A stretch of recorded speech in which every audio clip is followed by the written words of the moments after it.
Добро вечер во емисијата 360 степени на Алсат. Незаконското прислушување во Македонија, кое ја турна земјата во долгорочна криза, е спроведено во УБК. Мозок на операцијата бил поранешниот шеф на тајната полиција Сашо Мијалков, а барем уште 9 други лица ја злоупотребиле службената положба во процесот.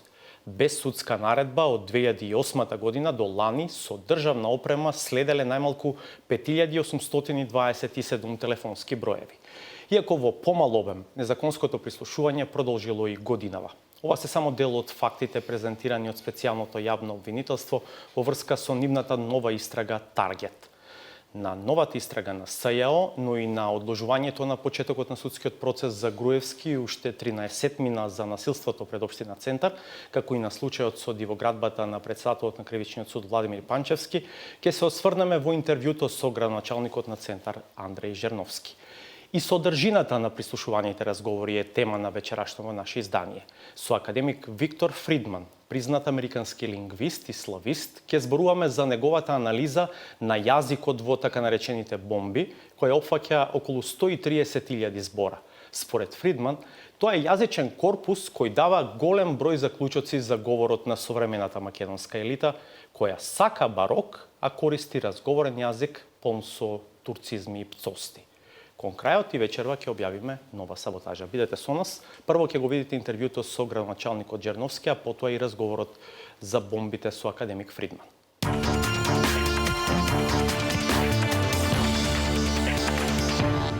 Добре дојде во емисијата, му велам, на Андреј Жерновски, градоначалник на општина Центар. Добро вечер до вас и до гледачите на 360 степени. Благодарам што сте со нас. Рековме, тема број 1 денеска е новата истрага на специјалното јавно обвинителство. Се чини дека СЈО е на трагата да го расчисти базичниот случај поврзан со овој скандал со нелегалното прислушување, а тоа е кој, каде и како нелегално прислушувал во Република Македонија.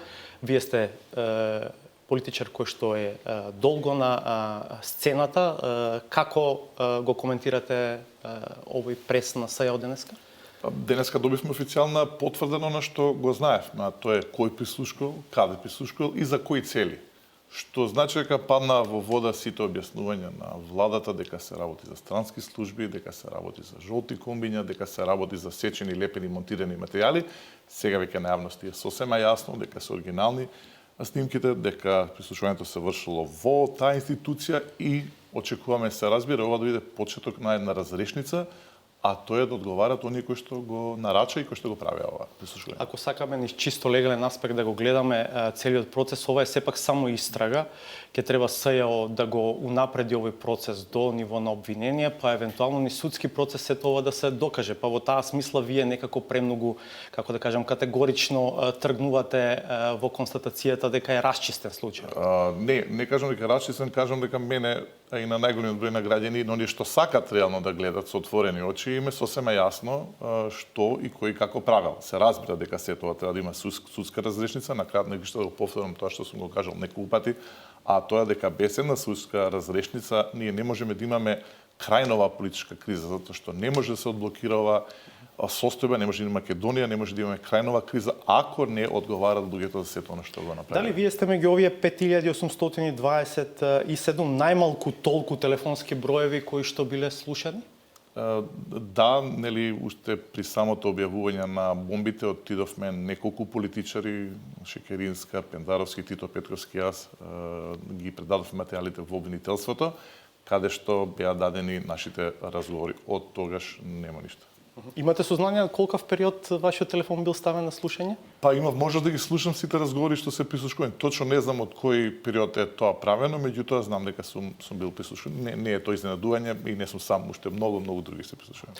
Пред да го продолжиме интервјуто, сакам да видиме една ваша изјава дадена во август оваа година по вашиот исказ даден во специјалното јавно обвинителство, но не по овој повод, туку по повод еден друг случај, а тоа е случајот со протестите пред општина Центар и блокирањето на седницата на Советот на општина Центар. Да чуем изјавата, па ќе се вратиме со коментар.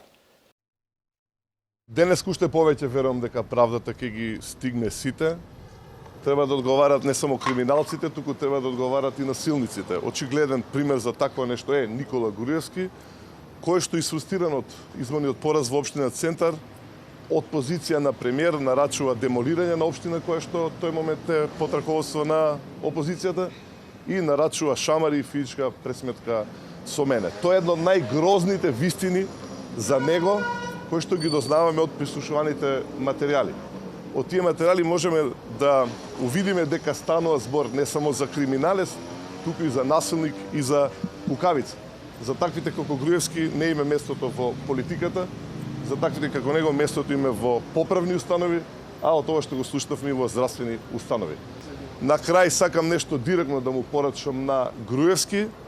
Јас навистина не знам каков боксер си бил ти, но дознав дека никош не си учествувал на некој боксерски меч. Затоа, бидејќи повеќе од очигледно е дека ќе имаме наскоро можност да се видиме на судница, а ти секогаш, очигледно од овие разговори, си пратил друг во боксерскиот ринг, наместо сам да учествуваш, ќе имаме таму можност директно да се спротиставиш, да видиме колку си храбар, бидејќи повеќе од очигледно дека имаме нерашистени сметки. Судскиот процес е одложен, или стартот на судењето е одложено, беше закажано за понеделник, но вчера видовме едно необично образложение од Основниот суд Скопје 1 за тоа поради што се одлага практично стартот на судскиот процес, дали боксерот повторно избега од рингот? Значи, ова што кажав се потврди фактички вчера. Повторно Груевски побегна од соочување. И тоа, пазите, цела своја кариера Груевски кажува една работа. Он секогаш сите овие процеси ги оставил на судството. Нели судството ќе одлучи, судството тера таа работа независна. Сега, кога дојде моментот он да биде во тоа судство, и тоа како прво обвинет, одеднаш се крие и го нема во тоа судство. Тогаш порачав дека е кукавица, затоа што само таков карактер може да нарача насилство преку некој друг. За да се увериме дека тој не сака ни да има судење воопшто. Значи, до вчера не веруваш дека верува во судството, сега бега од тоа исто судство. Тоа е кукавички чин, но правдата ќе го стигне кога и да е. Иако е интересно да се следи целиот вординг на соопштението на Основниот суд Скопје 1, таму се вели дека одлагањето е на барање на адвокатот на второ обвинетиот Милијана Киевски, Никола Додовски, иако знаеме дека Никола Додовски е пред се адвокат на Никола Груевски. И тоа, пазите, затоа што е Јанакиевски на семинар, каде што токму ги учат Додовски. за... Додовски е на семинар. На семинар, кој што го брани Јанакиевски. Значи, повторно го имаме Груевски во улога на политичар кој што се крие позади некој друг. Тоа ви зборува за карактерот негов. Тоа зборува за како човек станува збор и кој што не може да се соочи. Вие во оваа изјава која што ја видовме дадена пред специјалното јавно обвинителство на почетокот велите денеска сум уште поуверен дека правдата е навистина достижна работа во оваа држава. Дали, бидејќи од тогаш поминаа неколку месеци, велам ова е средината на август 2016-та, останувате на оваа верба? Останувам затоа што и за ова изјавата која бев повикан во врска со материјалите за Скопје 2014. Ние веднаш штом заврши ревизијата која што ја ведивме, документите ги дадовме на обвинителството, најавното обвинителство, редовното обвинителство да кажем. Од тогаш никаков збор, никаква акција во врска со тоа прашање. Затоа реков, верувам и драго ми што се материјалите конечно во вистински раце, затоа што тој извештај помогна се разбира да се отворат низ за предмети. Верувам, сакам да верувам, се разбира, дека ќе излезе правдата на виделина, бидејќи, кажев и на почетокот, не гледам, не верувам во друг начин да излеземе од криза, освен политичарите кои што го направија ова што го слушнавме од бомбите, не одговарат за сето тоа. Инаку, ќе дојдеме, само ќе се потврди тоа што го има во сите анкети. Ние, како граѓани на оваа држава, не веруваме во системот, не веруваме во институциите. За да веруваме во институциите, тие мора да се завршат својата работа, а тоа значи и човеков за кој што зборав, и оние околу него да завршат таму кај што треба да завршат. Во овој момент главниот проблем се случува во Кривичниот суд, односно Основниот суд Скопје 1. Вие, можеби не на директен, но на индиректен начин некако сте поврзани со сите овие случувања во и околу судот овие денови, со дивоградбата на инвеститорот Владимир Панчевски или коинвеститорот во таа дивоградба во центар, за тоа ќе сакам да разговараме во продолжението на интервјуто. Ве поканувам да останете на осад.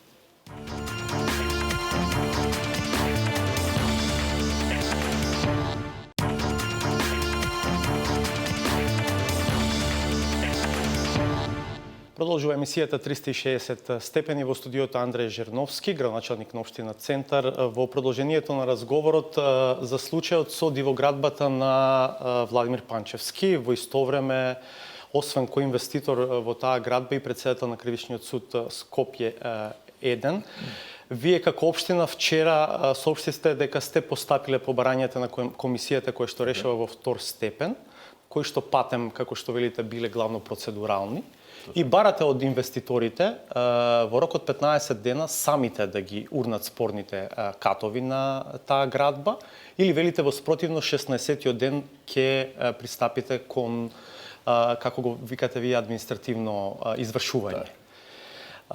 Убеден сте во правичноста, во праведноста на одлуката во врска со овој случај?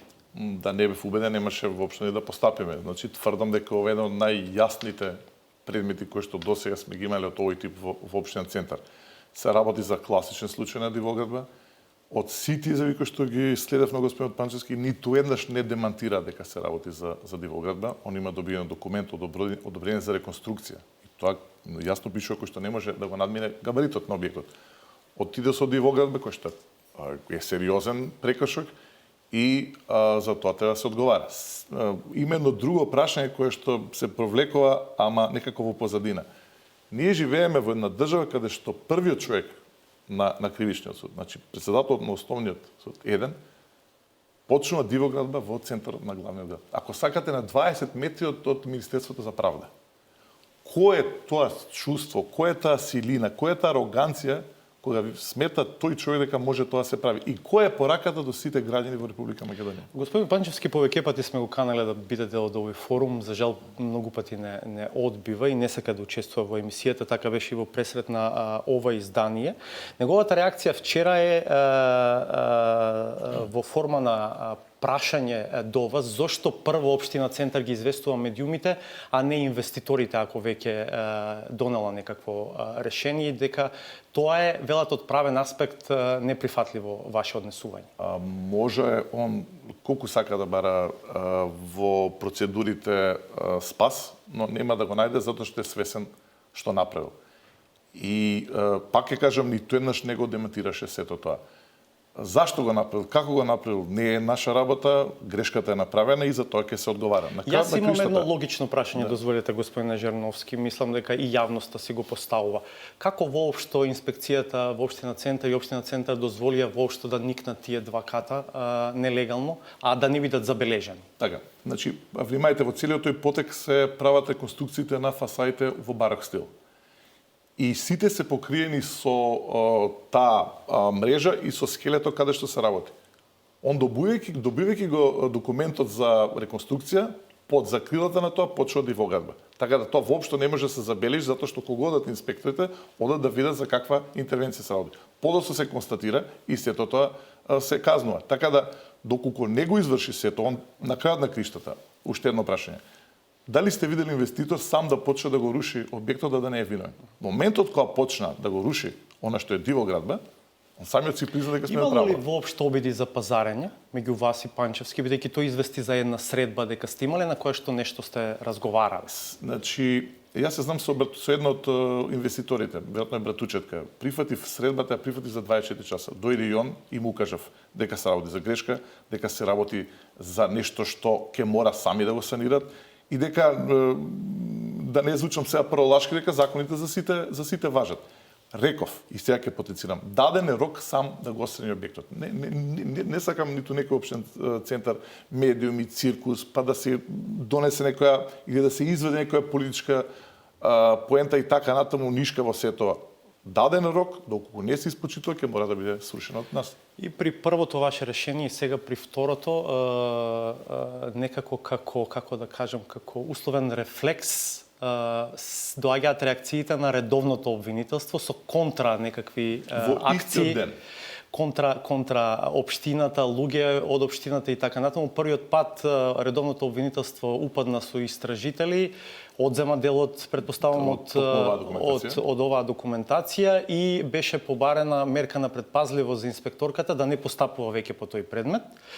Во меѓувреме, вие бевте на тапет лично, а вчера главниот градежен инспектор од општината излезе со тврдење дека од обвинителството за организиран криминал упаднале во неговата приватна фирма, што тој го доведува во директна врска со овој случај. И има директна врска затоа што целата оваа хајка почнува кога ние сме се осудиле или дрзнале во наводници да работиме законски.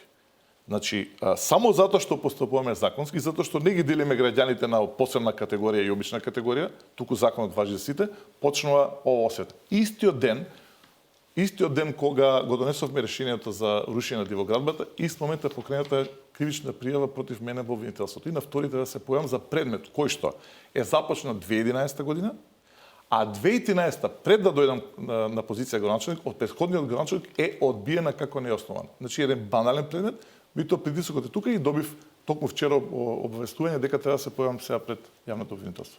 А што се случува со инспекторката која што беше предмет на интерес на редовното обвинителство? Она си работи понатаму и ќе си работи понатаму и нема да ги дели граѓаните на дали се на власт, дали се председатели на судови или наводници обични граѓани. Може би воопшто не би паднало на ум, но еве, ако јас се обидам да бидам во улога на легалист до крај, Панчевски на зградата отворија, како се вели тоа, поставија една табла, која што треба да има алузија на некаква историја дека се случила во таа зграда. Може ли воопшто некој на таков начин да поставува табли, каде ќе му текне по градов и кој треба да ја тргне ако воопшто тоа е легално? Вашата насмевка при поставување на прашањето најмногу кажа за тоа каква е реакцијата на пошироката јавност. Па и судската, зашто гледаме што се случува токму во неговиот уставно кажано суд. Таква реакција на човек кој што го води една ваква битна институција, таков обид да се омаловажуваат сите законски прописи во Република Македонија е трагикомичен. И гледате како ден на ден, не ми е мене драго тоа што се случува, но се случува, како пропаѓа и тој сегмент и како се повеќе дознаваме за инциденти внатре во судството, таа состојба не може повеќе да издржи. Може би ова беше само повод, меѓутоа вакво судство, кој што е последната бариера, последниот бастион пред да започне конечно со расчистување на сето тоа што е направено, односно директно целиот криминал, и таа бариера на кај ќе падне. Ова е почеток на падот на таа бариера. Дали сигурно ќе ја урнете дивоградбата ако инвеститорите сами не постапат во рокот од 15 дена? Донесено е решението и нема назад. Зошто тогаш се уште постои терасата на седиштето на ВМРО ДПМН, за кое што многу пати изјавувавте дека е нелегално изградено? Предпоставав каде ќе донесе ова прашање. Значи, веднаш штом донесовме решение за уривање на терасата, имаме решение од град Скопје, каде што град Скопје кажува дека е надлежен за тој дел на општен центар, на тој дел на градот. Веднаш ја обжаливме таа одлука, второстепената комисија ја отвори нашата жалба, потврдувајќи го ставот на град Скопје дека град Скопје токму за тој дел надлежен. Рековме мораме, како што кажавте вие, да работиме легално, да бидеме легалисти. А смешно е да се тврди дека за тој дел е надлежен град Скопје кога тој е на територија на општен центар. Но оние што ме познаваат мене, што познаваат работата на тимот и сите во општен центар, знаат дека нема да се откажеме од сето.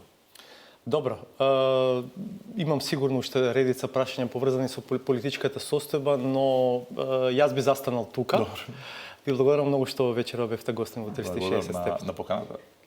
Ве поканувам да останете со 360 и по паузата. Наш гостин е лингвистот Виктор Фридман. Ке зборуваме за неговата анализа на содржината на прислушуваните разговори. Следува интересен разговор, бидете со нас.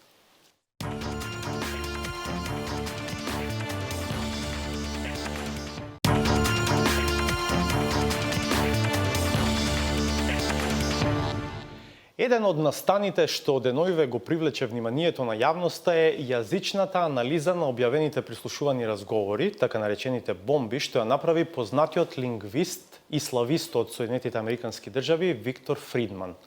Тој е редовен професор во пензија на Универзитетот во Чикаго, член на Македонската академија на науките и уметностите, а член и на Академиите на науките и уметностите и на Албанија и на Косово. Виктор Фридман е вечерва наш гостин. Добро вечер и добре дојдовте во 360 степени. Добро вечер и добро најдов. Знаете дека денеска е актуелен случајот со истрагата во врска со случајот за прислушуваните разговори и дека специјалното јавно обвинителство соопшти дека е на трагата на расчистување на тој случај, дека прислушувањето е правено практично во тајната служба во УБК. Ме интересира дали воопшто сте размислували или може би имате информации, дали вие сте меѓу овие околу 6000 телефонски броеви кои што биле следени? Па не знам за сигурно, ама препоставувам дека сум бил. Затоа што понекогаш сум имал проблеми со мобилниот овде, па така, овој за таргет знам. И па и до ден денес, мислам, некои од пријателите имаат проблеми со телефони, мислам затоа што тие се моите пријатели, не знам. Вие сте на овие територии уште од времето на комунизмот. Да. Веројатно не било едноставно американец да живее и работи и твори во бивша Југославија. Сте имале проблеми со режимот во тоа време? Па право да ви кажем, немав никакви проблеми тогаш, затоа што го истражувал македонскиот литературен јазик. Мислам дека сум бил следен и тогаш и прислушуван, ама немав ништо да крием тогаш и така. Дури понекогаш ми помогна затоа што сите полицајци ќе знаат кај сум, ако некој ме бара, ќе знаат како да ме најдат. Добро, ова е добра шега. Велам ве поканивме затоа што работевте една несекојдневна, интересна анализа. Да. Од научен аспект за вас сигурно корисна, Да. а и за пошироката јавност интересна во Македонија. Станува збор за јазична анализа на прислушуваните разговори. Би сакал како илустрација да слушнеме дел од овие разговори, да се подсетиме на дел од нив, па ќе се вратиме со прашањата. Кажи. Да слушнеме. Да ги сотреме. Како да ги супреме? Сите неспособни копилиња сега некој треба да им е крив за неспособноста нивна. Ако што каже, ја да украдам 10 милиона, мене апсим, одма ти кажам, ако си ми друга. Ја ветиве на работа дека од понеделник апсам. Кев да ми направиш тој љупче да го апсиш и тука веќе ќе готово крај си ме Во 3 наврати давани му се пари, еднаш 10, па 20, па 100.000, фатен со парите. Извини, молим да со 2 милиона евра подршка годишно, ја ќе направам телевизија. Кршка кесичето, пуно со паричиња. Миле, може ли јак да дадебе некој пари дужиме таму за документарци? луѓе као да си идиоти бе, мислам, нон-стоп предмети со фискални импликации. Да, бе, како нервира тоа, мислам, као да разговараш со група на идиоти. 80 милиони, 60 милиони, 42 милиони. Као бе, ова да беа, мислам, на дрво да ги бере в пари, па не може ова да не се издржи. Јас расплинети сме до бесвест и само се прават некои мегаломански работи. Вака кога знаат дека нема пари, толку. Бај ги исплаше. Бај, значи не сум го видел ваков до сега никад. И копилуваме се да си го покрие криминалот. И идиотска е Ние состојба. сме лудаци, ние трошиме на чоколада, а немаме леп дома. Тоа правиме. Баш така правиме. Каменот, знаеш од каде доаѓа? Од блиску, не доаѓа од далеку. Каменот? Да. Навистина колегите се потрудиле да извлечат многу интересни, сочни парчиња. Се појави една бројка од околу 130.000 збора. Прилика. Да, тоа е целиот квантум на сето она што јавно беше објавено од прислушуваните разговори. Па тоа се транскриптите што може да се направи даунлод од веб страници. Значи, јас главно работев со транскриптите, но ги слушав разговорите, затоа што транскриптите има некои типолошки грешки и такви нејасности понекогаш. Да, се согласувам, јас сум го забележал тоа. Што точно анализиравте? Што беше предмет на ваш интерес? Па, значи, предметот на мојот интерес главно е разговорен јазик, македонски разговорен јазик, особено тоа што е сега спрема, мислам, меѓу елитите сега. Почнав со турцизмите и двојно определување. Двојно определување е кога има заменка и членска форма во истата номинална фраза. Например, овие идиотиве. Например. Тоа ве интересираше најмногу. Што е со турцизмите? До какви заклучоци дојдовте? Знам дека правевте споредба помеѓу лексиката што сега се користи со делото за македонските работи на Крсте Петков Мисирков. И до каков заклучок дојдовте во однос на турцизмите? Користиме ли многу турцизми? Па јас би рекол дека многу интересно е што Мисирков сакал за македонските работи да биде по, да кажеме, словенски. Мислам, Тодор Димитровски дури напишал дека бил словенизиран народен јазик.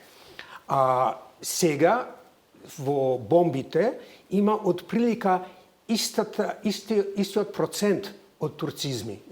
Има многу повеќе зборови и така многу повеќе турцизми.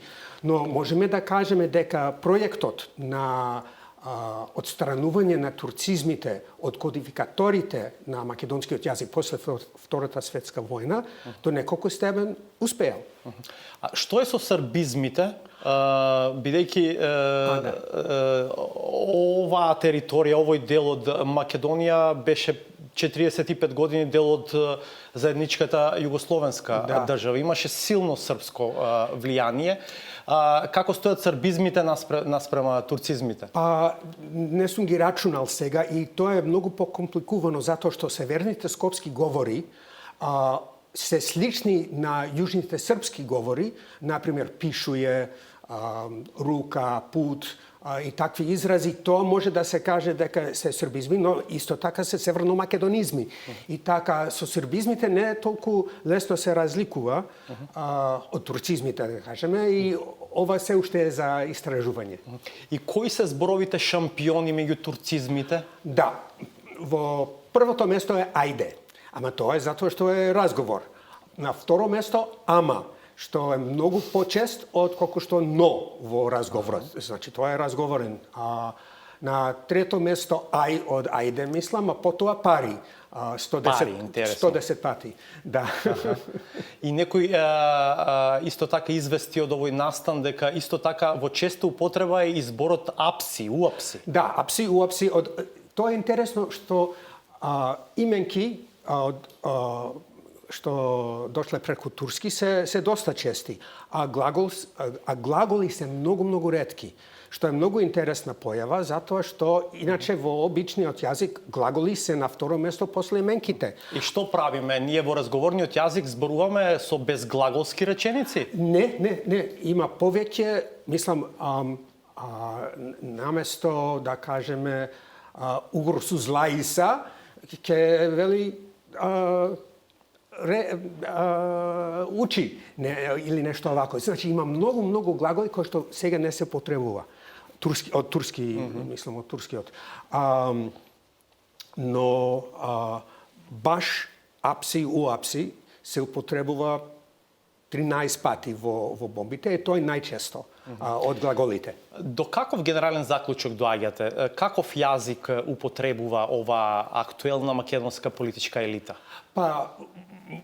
Можам да кажам дека бомбите представат автентичен македонски разговорен јазик.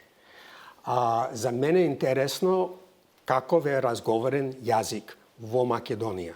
И мене ме интересира разговори од секаков тип, тоа ми дојде така на рака. Некој вчера ве провоцираше на настанот со прашање, нели е ова поблиску до уличен јазик? Овој израз уличен јазик чув од една колешка македонка која што предава македонски и така. Јас го зедов тоа од еден роден говорител на македонскиот јазик. Тоа не е мој судење, тоа е моето судење, тоа е од македонци. А што е со пцостите?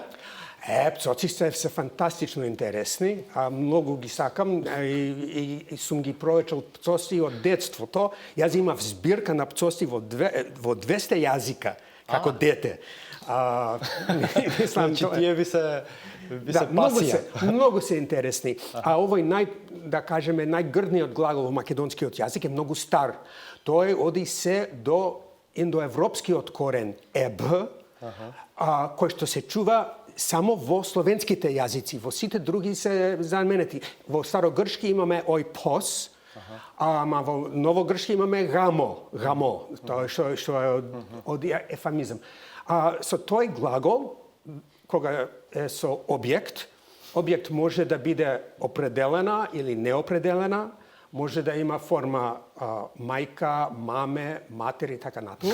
И потоа има прашање какви заменки се потребува во редупликација. Му, ја и така натаму, ја и така натаму, му и така натаму.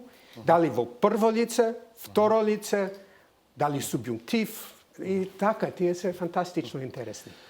Што е со таа идеја да влечете некаква паралела со 17-тиот век? Това беше една многу интересна статија од Блаже Конески од 45-та година, за прв пат издадена во списанието Нов ден. Тогаш имаше за прв пат еден премиер на пиеса, на драма Тартиф од Молиер. А преводот тогаш беше полн со турцизми. И Блаже тогаш пишуваше против употребата на турцизмите и дури имаше некои рекомендации. Наместо демек да се употребува значи. А во бомбите демек многу почесто се употребува. Наместо сабајле да се употребува утро. Сабајле се појавува неколку 20-тини, не се сеќам, не, може би 70 пати, утро само еднаш. Многу интересно. А други препораки беа следени, да кажеме. И така, па 17 век, Тартиф, тоа е драма, тоа е комедија. Тоа е комедија од 17 век за лицемери, за измамици, дури бил цензурен во тогашна Франција. Па многу ве потсеќа, предпоставам, на некои ситуации кои што денес се актуелни овде. Така, барок стил, например, од 17 век и сега, па и други работи, нели? Мислам, слушателите можат сам да си судат. Зошто во одговорите на едно од прашањата предлагате и етнографска анализа, велите, на прислушуваните разговори? Прашањето беше што можат антрополози да прават со бомбите, и антрополози, нели, би можеле да прават етнографија, ама за тоа би требало не само анализа на бомбите, па подобро би било и да прават интервјуа, па да работат во канцеларии, така за антрополозите тоа е, мислам, покомпликувана работа. Ние, лингвисти, затоа што ги има бомбите таму на веб страници, можеме мирно да седиме и да работиме. Предпоставам, дел од публиката ве знае долги години. Вие сте предан на славистиката, но не само на неа. Може би дел од публиката ќе се сети 2009-та во Атина, мислам дека заедно со Виножито во обидот да го промовирате македонско-грчкиот речник, прв од таков тип ми се чини во Грција, бевте нападнати од Златна Зора. Да, тоа е една впечатлива епизода од последните, да речам, години. Но велам не само на словенските јазици. Така, балканските. Балканските јазици. Реков дека сте член на Академиите на науките и уметностите и на Албанија и на Косово. Зборувате албански? Поедишчи. Аха, а кој подобро, македонскиот или... Унеди македониш мумир се со Шчип, сепсе ун филова ме македоништен му препара, да па стајме Шчипен. Успевате да читате автори македонски, албански?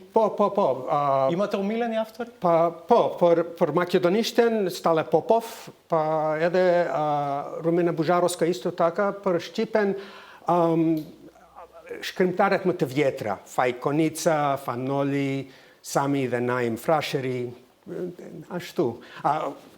Kam ne zor Ismail Kadare patjetër, por nuk më shkon aq mirë se sa ata më të vjetra. Колку јазици зборувате? Па, отприлика 10, да кажеме, нешто овако, мислам, Türkçe biliyorum, Жанавроманес, говорю по-руски и така натаму. Колку од нив се словенски? Па, јас можам да комуницирам горе-долу на било кој словенски јазик, иако, да кажеме, полскиот јазик слабо го знам, но ако некој си баба во аеродром треба помош, можам да комуницирам со неа. Вие долги години работевте на универзитетот во Чикаго. Ве наследи некој таму? Не, за жал. Нема пари. Тоа е. Штета, на вистина. А создадовте ученици ваши? Па, моите ученици, мислам, најуспешната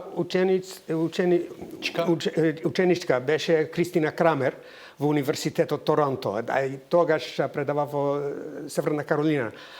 Можам да кажем дека Маријан Марковиќ, тука професор, исто така ми беше студент, јас бев ментор на неговата докторска дисертација. Па има и помлади студенти, Ерик Прендергас, кој се уште пишува дисертација, па Ендрю Грен исто така. Така, имам студенти.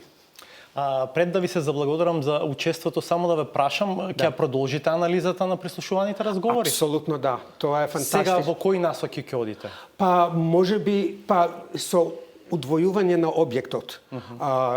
Овој со пцосите има најубави примери, му, ја и така натаму и така натаму. Кога му, кога ја, кога му ја.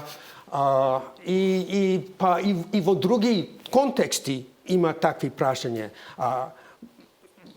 Му го дадов моливот на момчето, или го дадов моливот на момчето, или му дадов моливот на момчето. Мислам, има разни, нели? Или просто дадов моливот на момчето, без дупликација. А такви примери се многу интересни и ќе треба многу, мислам, подлабока анализа. Ви честитам на енергијата која што имате и во пензионерските денови, сепак активно да работите на полето науката кое што ви е експертиза. Да, па работам многу повеќе од колку што кога работев, затоа што сега моето време е слободно за истражување.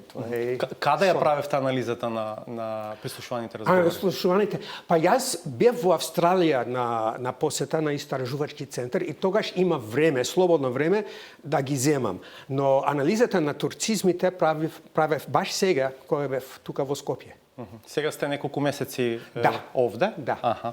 Така. Во Америка одите? Таму престојувате? Да. Па имаме стан овде, имаме куќа во Америка, па имам аранжмани исто така во Австралија и така, значи па ќе одиме сега за божични празници така натаму, нели со семејството и така натаму.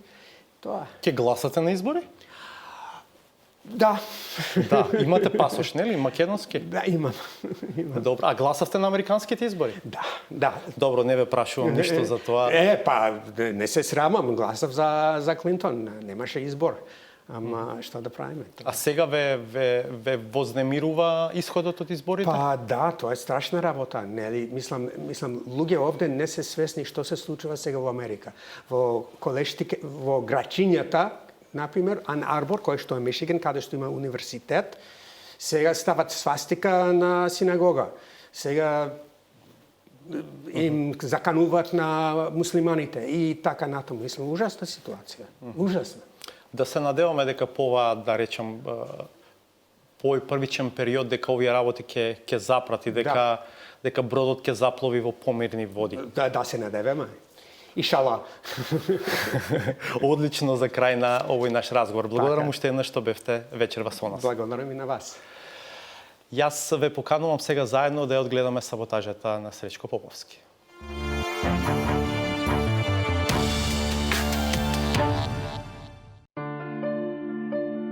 Актерите кои се залутани во струката се лакмусот кој црвенее од нивото на закиселеност. Обучени да бидат најобични придржувачи на инката низ која се процедува непрофесионалност, тие и не знаат ништо друго, освен да функционираат по команден принцип.